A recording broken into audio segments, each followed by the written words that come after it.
Bonjour à tous, j'espère que vous allez excellemment bien. Aujourd'hui, on se retrouve pour parler cyclisme. On va débriefer, présenter plutôt l'étape numéro 8 de ce Tour d'Italie. Nous sommes donc samedi.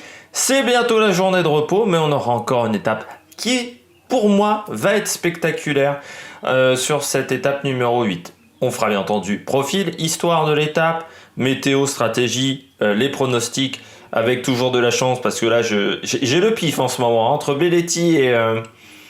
Belletti, c'était quand même un pif magnifique, parce que j'annonce Belletti, donc pour tout vous dire, hein, j'ai enregistré la vidéo, je crois qu'il était 13h30, 13h20. Je fais le montage et donc je regarde sur Twitter les dernières infos sur le Giro. Là, je vois Belletti vient d'abandonner. Et je me dis, pas de peau. Hein. C'est comme ça. Ça m'a bien fait marrer. 2 jours d'affilée, peut-être le 2, jamais 203. Et après, ça sera le 4 à la suite. Exceptionnel.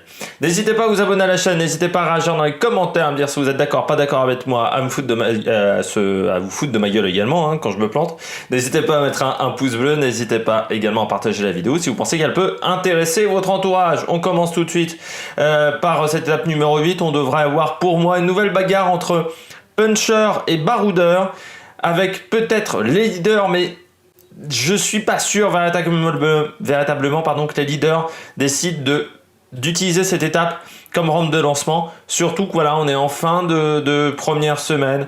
La deuxième semaine va être difficile, hein, et ça attaquera très fort. Étape qui devrait être spectaculaire quand même à regarder, parce qu'on aura une belle bagarre baroudeur face à des punchers et voir quelques sprinters qui voudraient se mêler à la lutte. Même si pour moi la côte de 4e catégorie, notamment pour un Peter Sagan, ça sera peut-être un peu trop difficile. Dénivelé positif de la journée, 2997 mètres, donc ce n'est pas une journée facile, hein. On est quand même aux alentours de 3000 mètres de dénivelé positif. C'est pas l'étape la plus difficile, hein, du Giro. On est à peu près, en termes de dénivelé positif, c'est à peu près à mi-classement, mais ça ne sera pas facile. On passe tout de suite au profil de l'étape. Le profil de l'étape, vous l'avez à l'écran. Journée qui partira de Foggia pour aller à Guardia Sanframondi, 171 km. On va traverser notamment les Pouilles italiennes, donc on se replace un petit peu au centre de l'Italie, hein, au niveau d'une carte géographique. Voilà.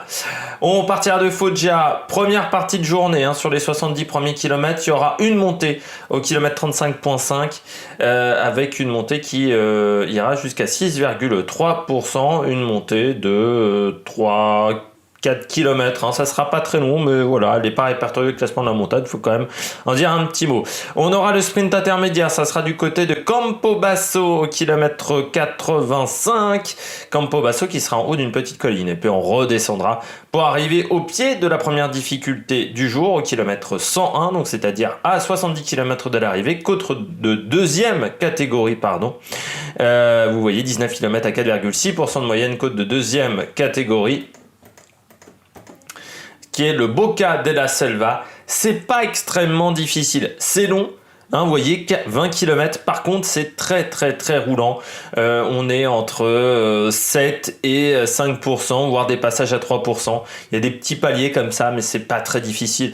Je suis pas sûr que ça serve de rampe de lancement très clairement au niveau de la journée.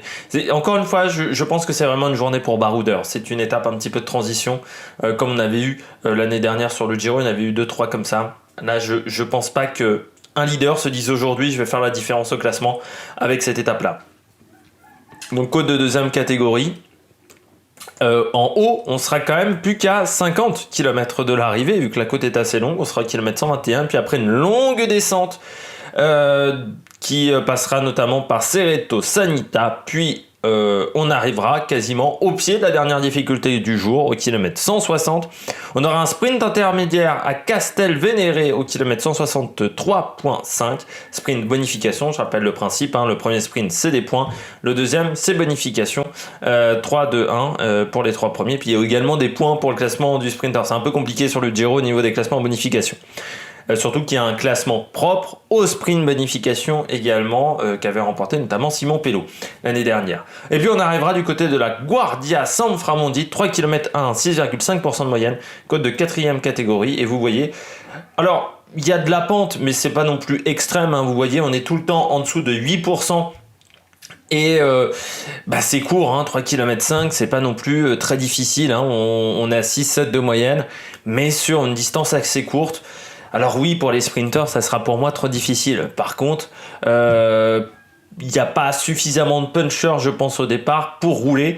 Et puis, est-ce que les équipes vont avoir foncièrement confiance dans leurs punchers? Ce n'est pas sûr. Et les leaders, il n'y aura pas assez de distance pour faire la différence, très clairement. On passe à l'histoire. Alors faire attention par contre dans le final, c'est tortueux, mais normalement on est en montée, donc ça ne devrait pas trop poser de problème. Du côté de l'histoire, on va revenir au Giro 2001, encore une fois le Giro 2001, Giro 2001 avec la victoire, encore une fois des Giros du début des années 2000. C'est une époque où les Giros étaient très italiens, c'est-à-dire que pendant quasiment entre, je crois, 96 et 2008-2009, tous les vainqueurs sont italiens du Giro, notamment Paolo Savoldelli. C'était une époque où beaucoup d'équipes n'allaient pas sur le Giro, ne voulaient pas aller sur le Giro, et c'était à l'époque où on pouvait choisir les équipes qui participaient au Giro. Peut-être pas encore à l'époque du World Tour. En 2001, c'est Danilo Hondo qui s'impose du côté de la T-Mobile à Lucera, qui est le lieu de... qui est Lucera, c'est après 15 km de course, voilà, c'est au kilomètre 13 de l'étape, qui s'était imposé dans une arrivée en montée au sprint. Danilo Hondo, qui était un sprinter qui a une carrière très longue, il a fini chez Radio Shack, je crois me rappeler, Danilo Hondo, voire peut-être il a même continué encore un petit peu après.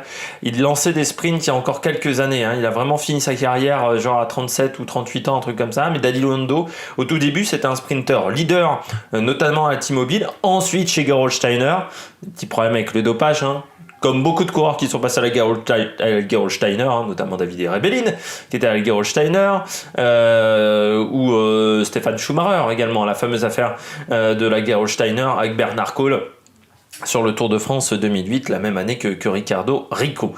2001, c'est également le premier grand tour d'un Français et d'un certain Thomas Voeckler, à l'époque chez Bonjour. Il venait de passer pro en 2001, il a fait son premier Giro, il finit très loin, je crois qu'il finit au-delà de la 80e place.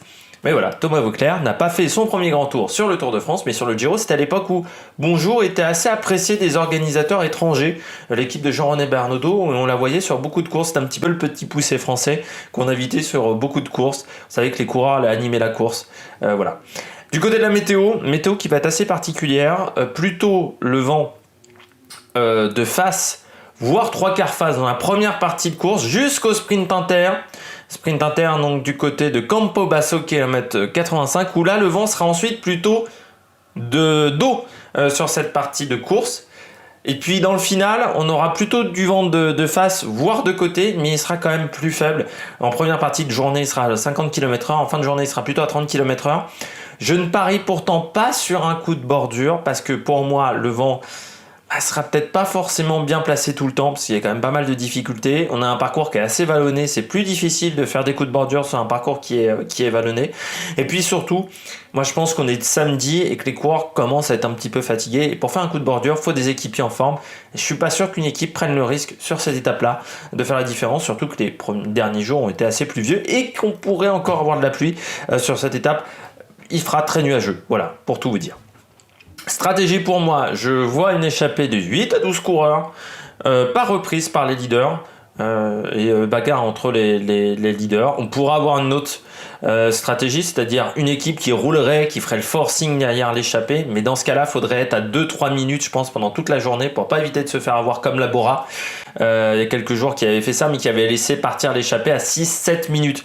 Là, il faudrait que l'écart soit maximum à 3 minutes, et ensuite, ça permettrait à Sagan ou Ulissi, mais je pense que Sagan ne prendra pas le risque sur cette étape. Je pense que ça monte un peu trop fort. Alors après, la Bora pourrait également voir du côté de Cesare Benedetti, mais est-ce que c'est pas... Enfin, c'est prendre beaucoup de risques pour une étape où on n'est pas sûr de s'imposer, et Ulissi, pareil, il n'est pas sûr de gagner sur cette étape-là non plus. Du côté des favoris pour moi, j'ai pris des coureurs qui aiment les échappées, j'ai mis Thomas de Rent. Pourquoi Thomas de Rent? Parce que sur les étapes comme ça, on n'est pas sur des étapes de haute montagne, de moyenne montagne, il est quand même très très fort. Je me rappelle notamment de sa victoire du côté de Saint-Etienne, mais c'est un type d'arrivée qui peut lui convenir. J'ai mis également Tony Galopin, qu'on a peu vu dans les échappées, Tony Galopin, à part son attaque avec Giulio Ciccone. Tony Galopin, c'est également le type de parcours qui peut affectionner. C'est-à-dire ça grimpe, mais pas trop non plus, et ça peut être pas mal. Et puis j'ai mis Dries de Bondt, parce que le champion de Belgique, il est pas mauvais non plus sur les parcours de puncher, et que je me dis qu'aujourd'hui Alpecin ne misera pas quand même tout sur Tim Merlier, donc on laissera peut-être des bons de sortie, notamment à Dries de Bondt. Et grosse cote, j'ai mis Nicolas Roche, parce que Nicolas Roche, c'est un très bon baroudeur. Je pense que DSM va laisser des petits bons de sortie, notamment à Nicolas Roche aujourd'hui. Et que Nicolas Roche, c'est un bon coureur, c'est un coureur qui a un punch également, qui a un bon punch, qui peut faire des attaques tranchantes. C'est pour ça que je l'ai mis, puis que j'avais pas trop d'inspiration, très clairement, sur cette étape. N'hésitez pas donc à vous abonner à la chaîne, à réagir dans les commentaires, à vous abonner, à mettre un pouce bleu. Et puis nous, on se retrouve donc ce soir pour faire le débrief de cette étape. Et puis surtout demain pour faire la présentation de l'étape numéro 9, l'étape du dimanche avant la journée de repos. Voilà. Allez, à la prochaine sur l'Amérique Production. Ciao, ciao.